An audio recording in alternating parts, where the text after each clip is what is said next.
Hello friends, तो आज हम इस वीडियो में देखने वाले हैं NCERT polity class 7th and chapter 4th।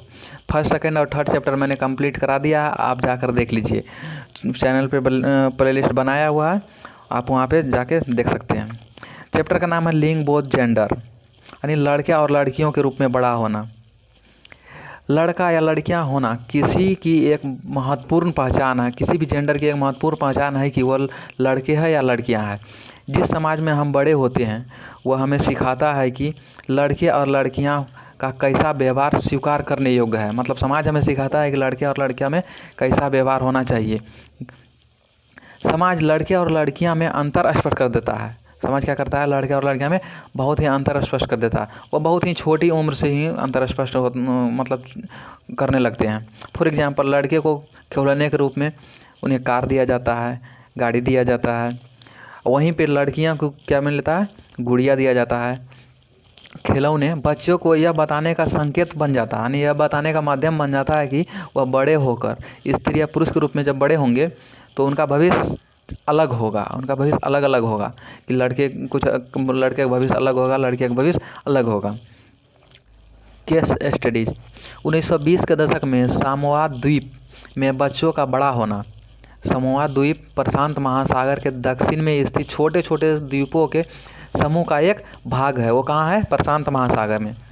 सामोन समाज पर किए गए अनुसंधान की रिपोर्ट के अनुसार 1920 के दशक में बच्चे स्कूल नहीं जाते थे। वहाँ के जो जब रिपोर्ट किया गया मतलब तो पता चला कि वहाँ के जो बच्चे थे 1920 के दशक में स्कूल नहीं जाते थे।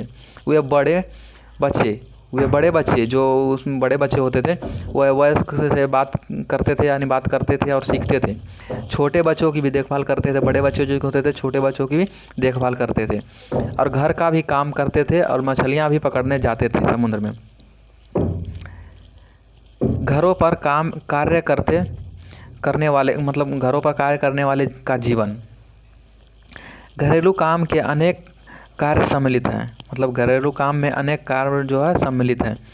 ग्रामीण क्षेत्रों में स्त्रियों और लड़कियों को उपजाऊ लकड़ी के भारी गट्ठर सर पर ढोना, मतलब उपजाऊ लकड़ी होते थे उनका गट्ठर जो है सर पे ढोना, कपड़े को धोने मतलब धोने, सफाई करने, झाड़ू लगाना, वजन उठाना।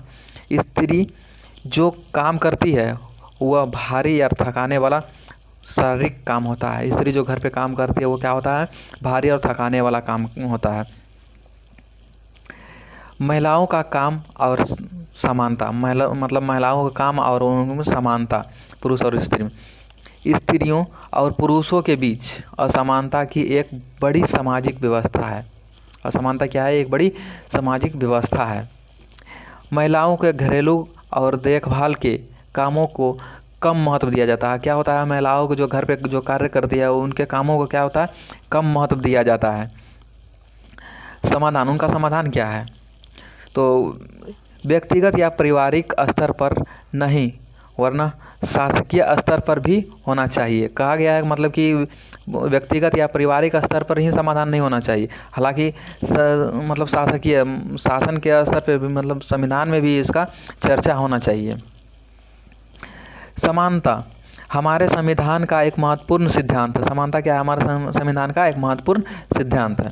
संविधान कहता है कि स्त्री या पुरुष होने के आधार पर भेदभाव नहीं किया जा सकता है।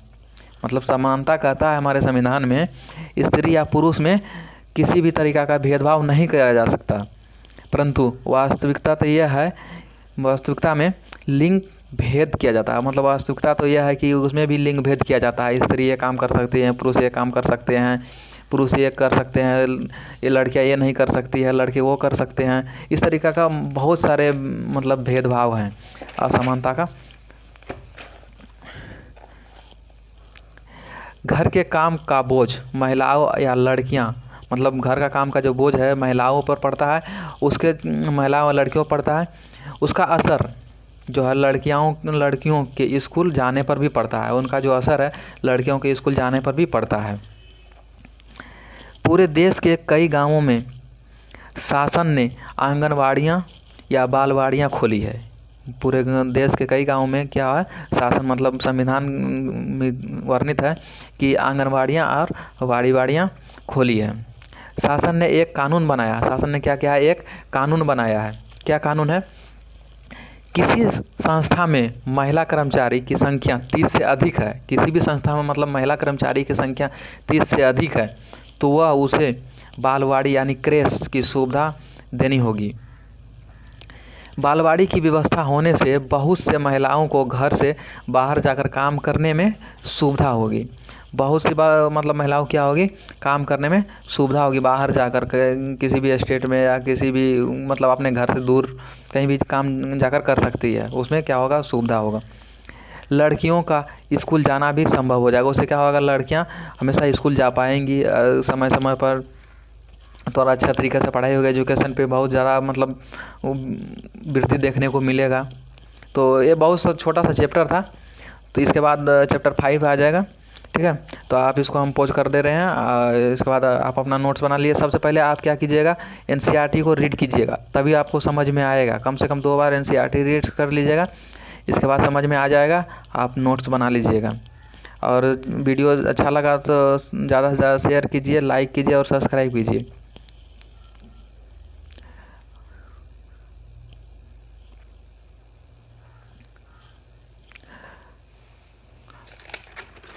और चैनल पर नए भी होंगे तो चैनल को सब्सक्राइब कर लीजिएगा, ताकि फिर जो वीडियो है वो आपको मिल जाए। तब तक के लिए धन्यवाद।